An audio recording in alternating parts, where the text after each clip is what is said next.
આજે આપણે એક એવી પ્રક્રિયા વિશે વાત કરીશું જેણે એમ કહી શકાય કે વિજ્ઞાનની દુનિયામાં એક ક્રાંતિ લાવી દીધી છે. હા બિલકુલ, તે ડીએનએ માટેના એક શક્તિશાળી ફોટોકોપી મશીન જેવી છે. આપણે વાત કરી રહ્યા છીએ પીસીઆર એટલે કે પોલિમરેઝ ચેઇન રિએક્શન વિશે. આપણી પાસે જે સ્ત્રોત છે તે પીસીઆર જનીન પ્રવર્ધન અને તેના ઘટકો વિષય પર છે. આજનો આપણો હેતુ એ સમજવાનો છે કે વૈજ્ઞાનિકો કેવી રીતે એટલે ડીએનએના એક નાના ટુકડામાંથી અબજો નકલો બનાવી શકે છે. અને આ જાદુઈ પ્રક્રિયા માટે કઈ સામગ્રીની જરૂર પડે છે અને તેની વિધિ શું છે? ચાલો આ વિષયમાં ઊંડા ઉતરીએ. ચાલો એકદમ શરૂઆતથી શરૂ કરીએ. પીસીઆર એટલે કે પોલિમરેઝ ચેઇન રિએક્શન આ ખરેખર છે શું? જુઓ, સ્ત્રોત મુજબ આ એક ઇન વિટ્રો પ્રક્રિયા છે. In vitro? હા, ઇન વિટ્રો એટલે કે કાચની ટેસ્ટ ટ્યુબમાં થતી પ્રક્રિયા. કોઈ જીવંત કોષની અંદર નહીં પણ પ્રયોગશાળામાં. ઓકે. અને તેનો મુખ્ય હેતુ છે રુચિ પ્રમાણેના જનીનનું પ્રવર્ધન કરવું. એટલે કે કોઈ ચોક્કસ ડીએનએના ટુકડાની ઘણી બધી નકલો બનાવવી. બરાબર. તમે એવું વિચારી શકો કે એક મોટી લાઇબ્રેરી છે, હજારો પાનાની, અને તમારે તેમાંથી માત્ર એક જ પાનું શોધીને તેની અબજો ફોટોકોપી કરવી છે. સારો દાખલો છે. તો ચલો આ કોઈ રેસીપી જેવું લાગે છે. સ્ત્રોતમાં 4 મુખ્ય ઘટકોનો ઉલ્લેખ છે. હા, એકદમ. ચલો એક પછી એક જોઈએ. પહેલું છે ટેમ્પલેટ ડીએનએ. હા, આ તમારો મૂળ દસ્તાવેજ છે, મતલબ જેની નકલ કરવાની છે તે.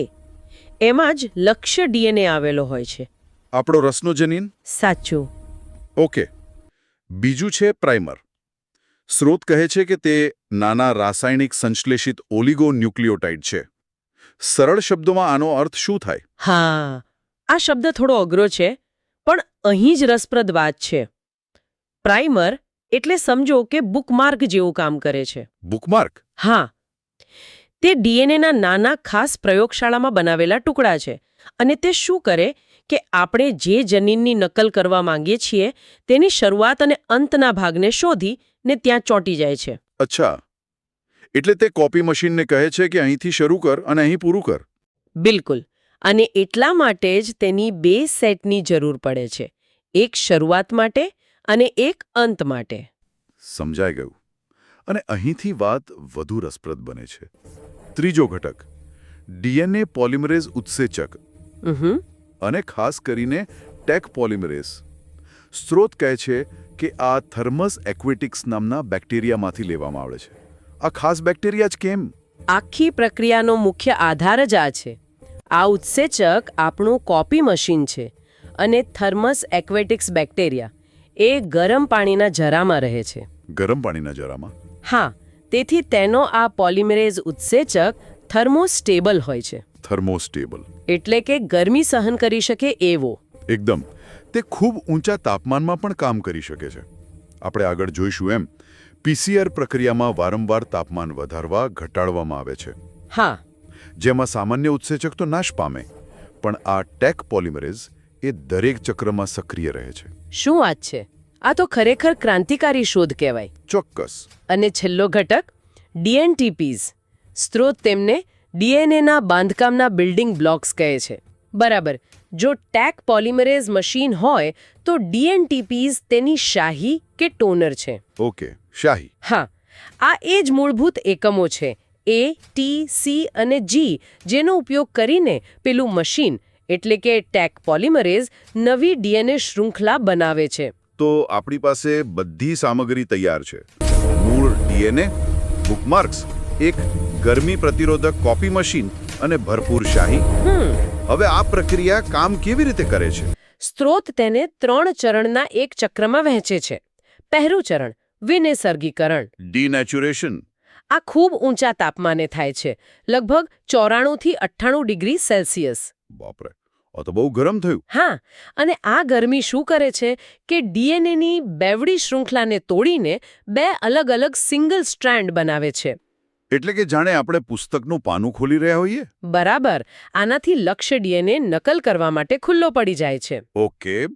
બીજું ચરણ પ્રાઇમર તાપમાનુશીતન. એનિલિંગ.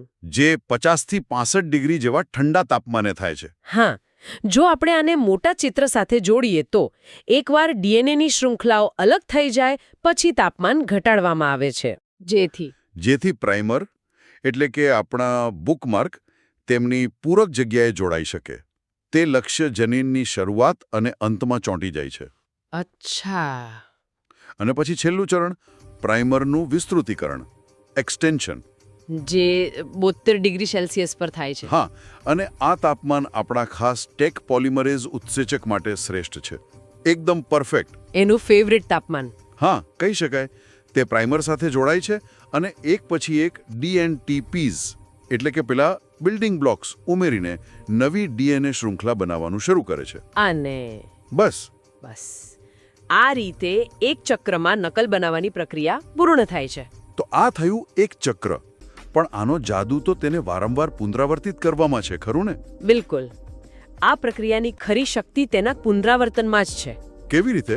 જુઓ, દરેક ચક્રમાં બનેલો નવો ડીએનએ અણુ આગામી ચક્ર માટે પોતે જ ટેમ્પલેટ બની જાય છે. ઓહ.